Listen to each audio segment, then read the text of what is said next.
My name is Sir Edwards Monteclara of House Eclairbert.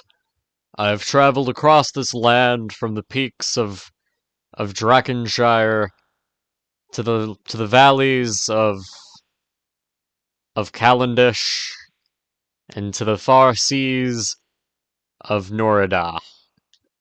I have seen many things upon my travels, as a bard, as a writer, and as a storyteller.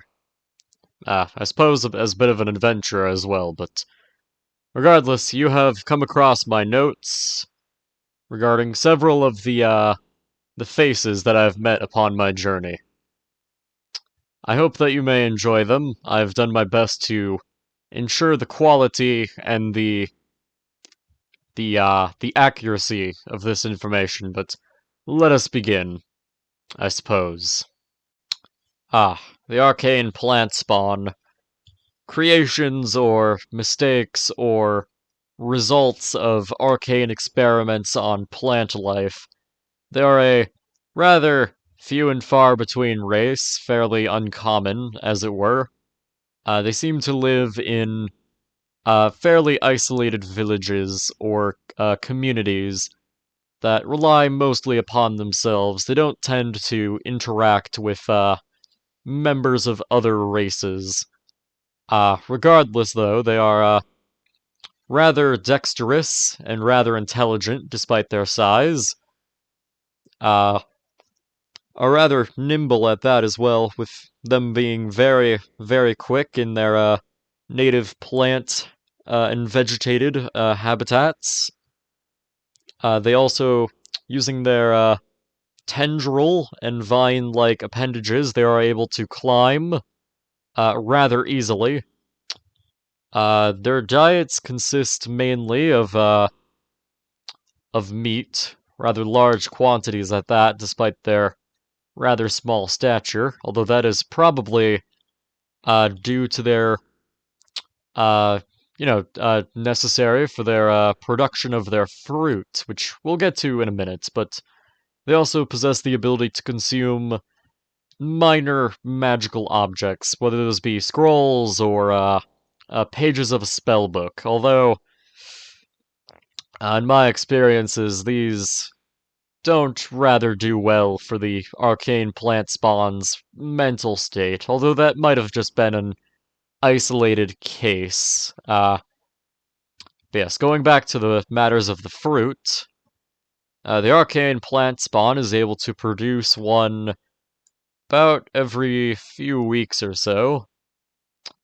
And the fruit itself is almost like uh, a full-blown a new body of sorts, of small or medium size, rather resembles a dwarf or an elf or a human or a half-elf or something of that matter.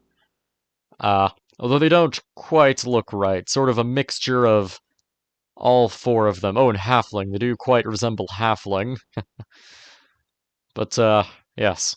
They're able to use that body as if it were their own, able to eat from it and gain the dietary benefits of it, of eating in that manner. Uh, in addition, they're able to change the fruit's appearance, about every now and again, although not too often. No. Anyways, the fruit itself is capable of detonating once it has taken enough damage. Although this acts as a method for the arcane plant spawn to escape any danger should, well, it befall it. Regardless, I've seen many varieties of them, each varying in age, and, yes, mostly hunter-gatherers, it would seem. Well, more hunters, as they only gain the dietary benefits of meat, but they do gather berries for conversation, it would seem. I wonder what that is like, talking to a raspberry. More research will be required. The Lepidopterafolk, or as they are more commonly referred to as butterflies and moth folk, or moth peoples.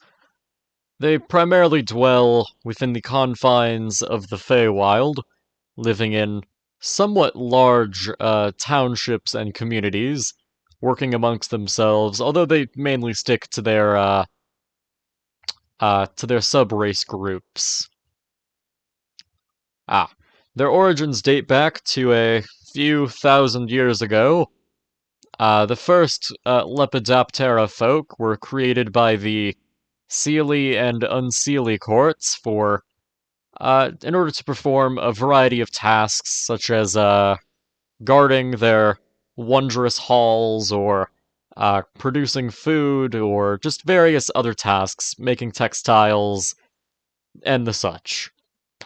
However, later generations of them gained sentience, as it were, and became free of the influence of the Fae, at least for the most part.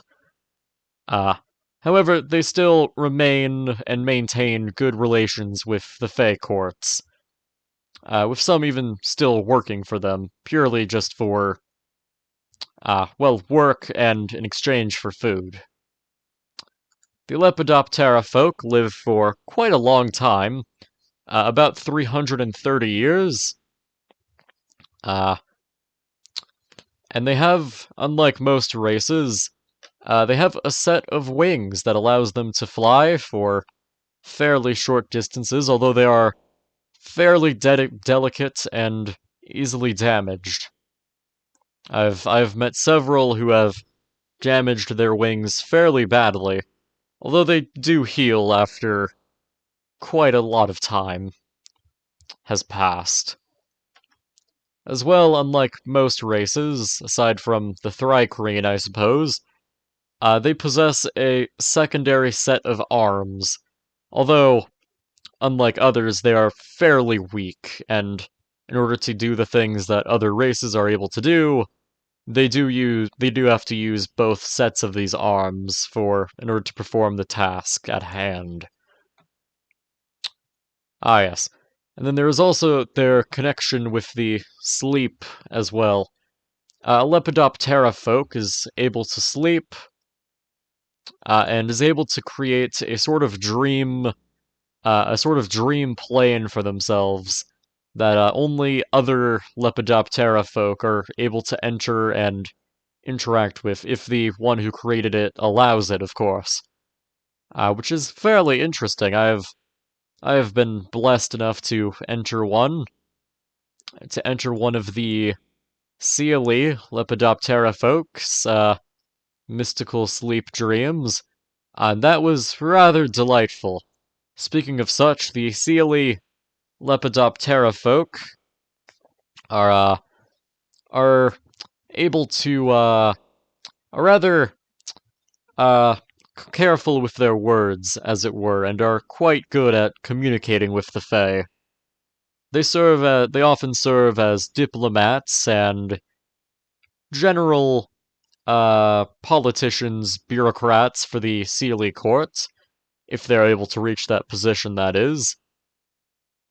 As for the Unseelie Lepidopterafolk that work with the Unseelie court, they often serve as guards or the such, using their dancing lights and their fairy fire to reveal possible intruders that may arise. Another note about the Lepidopterafolk is their dependency upon balls of pollen or spores or naturally growing vegetation, which makes them rather connected to the Fae, considering that most of their food can be found there. Yes, unlike other races, they do not gain beneficiary benefits from consuming any other things, and must consume these pollen orbs that they make. Which, as a person who has tried one of them, they're not rather tasty. They're far too sweet for my palate. Who has not heard of the tyranny of the Mindflayers, whether that be the more realistic subterranean underdark dwelling variety that, you know, have colonies and the such, or the eldritch abomination that is seen in the Stranger Things set of stories. Ah, yes, the Mindflayers themselves are rather intelligent creatures. Typically, they are of lawful evil, having forgotten whatever they were. A Mindflayer is created through the means of a psionic tadpole that is implanted directly onto their cerebral cortex. The tadpole then consumes the brain and gradually reattaches itself to the victim's brainstem. It is a rather gruesome process. Luckily, no one else can see it. Or, well, yeah. Unless you were to perform an autopsy of sort. Ugh. Oh, it was rather revolting when I saw it myself, but regardless, the person that the Mind Flayer once was is gone, and they become one with the Elder Brain, a mere servant of it, as it were. Although particularly strong Mind Flayers are either able to join, are able to resist the powers of the Elder Brain and go against it, perhaps becoming their own Elder Brain as they travel along. But others are occasionally removed from the colony as a result of arcane tampering. This will be the connected variety, which, are rather intelligent but lack in many of the physical aspects of them. These mind flayers require the consumption of living humanoid brains, relying on their tentacled mouths to crush and break away the brains of other creatures in order for them to eat them. For without a fresh brain, they will eventually starve. This variety also possesses telepathic abilities and the ability to create a wave of rather painful psionic energy that blasts forth at potential targets, eviscerating their minds and doing quite a lot of damage. However, that is just one variety of Mind Flayer, as it were. There are also the disconnected Mind Flayers that have been abandoned by the Elder Brain, not removed specifically from the colony, but rather just left and abandoned when the colony moves, or relocates, or dies out. These variety of Mind Flayers, which are rather common throughout the multiverse, as the Mind Flayers traveled across using their their ancient technologies. These Mind Flayers themselves, disconnected from the hive mind and the Elder Brain, have, well, they're not quite insane, but they are certainly not quite stable. Their biologies and physiologies have adapted from their ordinary existence, having to adapt and change as their as a result of the as a result of, well, the tadpole dying out and the telepathic abilities not being there anymore. Unlike other mind flayers, these disconnected mind flayers tend to have more variety in their physical shape, with some even being a bit overweight, as it were. The disconnected mind flayers, adapting and changing to be more aquatic, as it were, possessing an improved ability to swim and the ability to breathe underwater. Additionally, their bodies are rather stretchy, being able to squeeze in narrow passageways and even extend their reach for a short period of time. These varieties of disconnected mind flayers are more commonly in small, sociable villages by the ocean and sea. It is theorized that other aquatic races that resemble, octopi or squids evolved from these disconnected mind flayers, although more research will be required in order to confirm that. Prototype is a rather, how you say, misleading word when it comes to this quote-unquote race. Rather, they're a collection of constructs that fit sort of well together. Some are, well, as clear as the name can say, prototype Warforged, prototypes that were lost or misplaced or accidentally activated when various nations were creating them. Uh, Others are just mere constructs that some artificer made here and then and there that were meant to serve a variety of purposes, but for one reason or another just were not capable of doing so. Others are, well, just minor, just relatively unfunctioning constructs that were designed but were later replaced by more sophisticated, more advanced technologies. Yes, the prototype Warforged are rather tough, rather tough, with some advanced armor built into them. They do not, as most constructs have, they are rather resilient to poison and are completely immune to the effects of disease, and they do not need to eat, sleep, breathe, or drink for that matter. Although most do not, most of these prototype Warforged do not think or do not know that they have these resistances or uh, do not need these things. In one case, I've seen a prototype Warforge eat an entire meal, which just slopped inside of him, gears churning and popping as the various pastries and greens and meats just slopped down into its inner workings. It was a rather disgusting noise. But, yes. The prototype Warforged possess a relatively flexible and adaptable mind, able to reproduce uh and gain the traits of other races, as it were.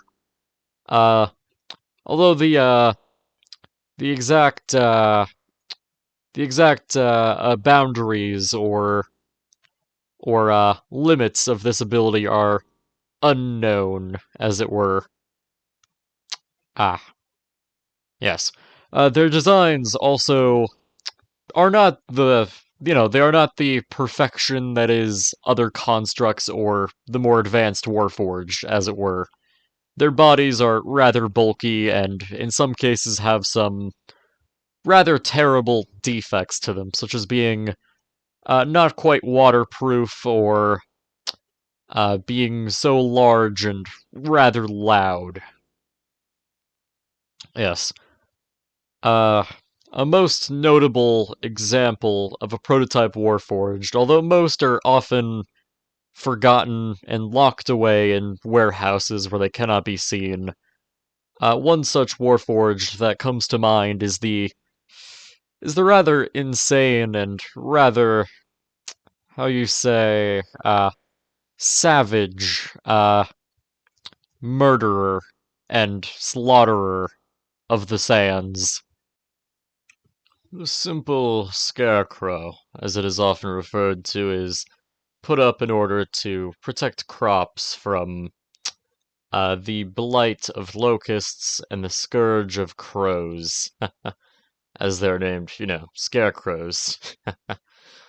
However, these scarecrows have a tendency to pick up arcane or residual spiritual essences or energies.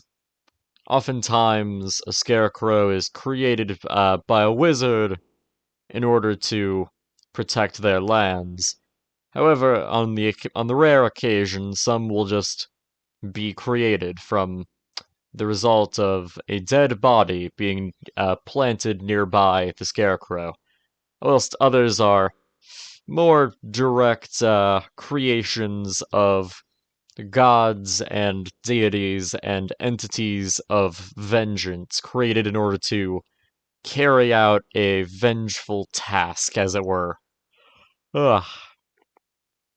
These constructs oftentimes reflect the minds of the creatures, the humanoids that were used or imprinted upon them, such as unfortunately often as it is, the mind of a serial killer, or perhaps a lowly farm boy that was tragically murdered nearby, and whose vengeance shall carry out.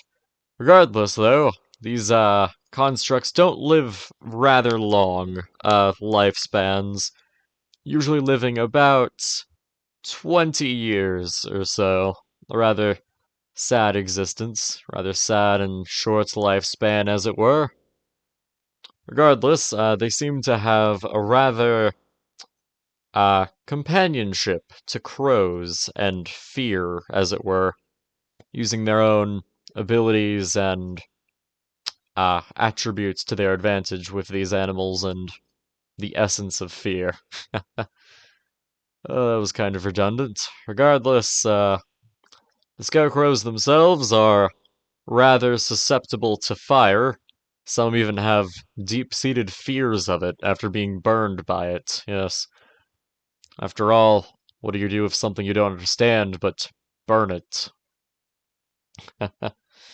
uh, unlike other sentient races, the Scarecrow is able to replace its limbs and body parts fairly easily using nearby foliage and hay and cloth. Rather resourceful of them, I must say. Rather resourceful. Also in the ways of their weapons and weaponry that they're capable of using. They're fairly good at engineering makeshift weapons or picking up mere common tools and using them as effectively as a knight wields a sword. It is rather, rather admirable and at the same time hilarious to see a straw man running about beating goblins to death with a shovel. rather, rather bizarre, really. Rather odd. The Stingrayfolk, as they're often called, are a group of amphibious, well, partly amphibious, humanoids that resemble stingrays. At least their heads do, with their skin being very rubbery and somewhat stretchy. They live in jungle environments, oftentimes rainforests or perhaps the occasional swamp if they can't really, should the environment not provide them with rainforests that receive a large amount of rain and thunderstorms. A stingray folk is most happy during well, what weather other races would consider unfavorable, such as thunderstorms or just plain storms or rain. They rather enjoy the wet. Stingray folk are rather agile in water, able to move rather quickly, and they're able to hold their breath for quite a long amount of time. Additionally, if they're in their preferred terrain, which is, moist and jungle-ish, they seem to be able to move and navigate faster than normal, which is good since when they're not in that environment, they are rather slow. Additionally, they are able to, if they're in fresh water, which is often their habitat, they're able to jump rather high into the air, like astoundingly high. They oftentimes build their architecture and buildings and the such around this ability to jump high. Who needs stairs when you can just jump up to 30 feet in the air? It's rather incredible. The Stingrayfolk as well, oftentimes during thunderstorms and the such, will lift their, I suppose you'd call it their barbed head, tail, limb, I suppose, that's on their head. I'm not sure what term you would use for that. Stinger? Perhaps. Regardless, they oftentimes lift that up into the air during a lightning storm, and simply allow lightning to hit them as if it were a lightning rod. And whenever they are hit by lightning, they seem to move slightly faster. Slightly faster. It seems to energize them quite a bit. Quite a bit. Stingrayfolk themselves often do not leave their habitats or really interact too much with other races, but if they do, it is often hostile and over territory, such as for fishing grounds and the such. Ugh. I rather find a sense of kinship with the Stingrayfolk, although it might just be because, well, we are both of aquatic expertise. Yeah. Not much is known about the thefts. Pardon my lack of information upon them, although, to my credit, no one else really knows them, per se. They live in isolated, and I mean very isolated, very close-knit, communities, packs, pods, whatever term you feel to use them. Flocks, perhaps. They are rather bird-like. Regardless, they tend to live in rather uncouth places, graveyards, sewers of major cities, past war zones and battlefields. I've seen several wandering around ancient ruins and the such. Regardless, to describe them physically, they are a rather hunchbacked race of sorts. With a large hunchback, oftentimes they are, well, almost always, they are wrapped in a large, rather long, far too long to even bother fitting them, large cloaks that cover almost their entire bodies. And from that, spring forth two hands that are rather reptilian in appearance. On both of those hands has a rather human-looking mouth on their palms, which, well, they both speak at about the same time. However, the Thefs have a cultural practice of sorts of sewing these mouths shut for unknown reasons. Although, aside from it being like a cultural thing, it's also a method of more closely conducting trade and communicating with other races without completely disturbing them. It is uh, rather unfavorable to have two voices speaking in imperfect unison at you, after all. Beyond that, the Thef has a large beak, with no visible eyes, the beak itself does not emit any sound other than, like, the squawking of birds and the such. It seems to be That seems to the uncommon listener as just random glarble. However, to the trained ear, they are in fact speaking their own unique language, Thef, or Thefian, if you prefer. This language itself, not only encompasses words forming, gotta hate pens, you can't quite rewrite them. Anyways, where was I? Right. The Thef language. The Thef language itself is not only these bird sounds and the such, but it also encompass. I can't write that word. By God, by the gods. Anyways, but yes, the language itself is not only the bird noises, but also various bodily movements like bees dancing. It is rather like that as well. Although some dialects do exist between communities, there do exist variants of the language that are just bird noises. Although these are rather complex for other races to speak.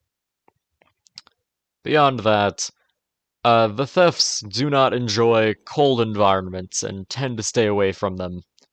Perhaps that is the reason that they wear large cloaks and robes in order to stave away the cold, as it were.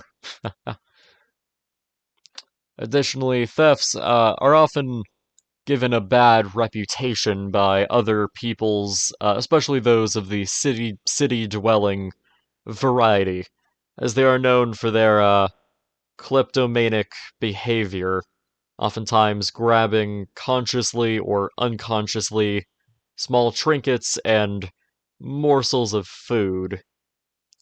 Put the food in air quotes, that is. I've seen, yeah, thefts are rather resourceful creatures, living amongst garbage, using it to, better their existence, which seems to be a self-made I don't wish to theorize here, but well, it just seems rather odd to me that the thefts live in such poor conditions when they could easily just make housing.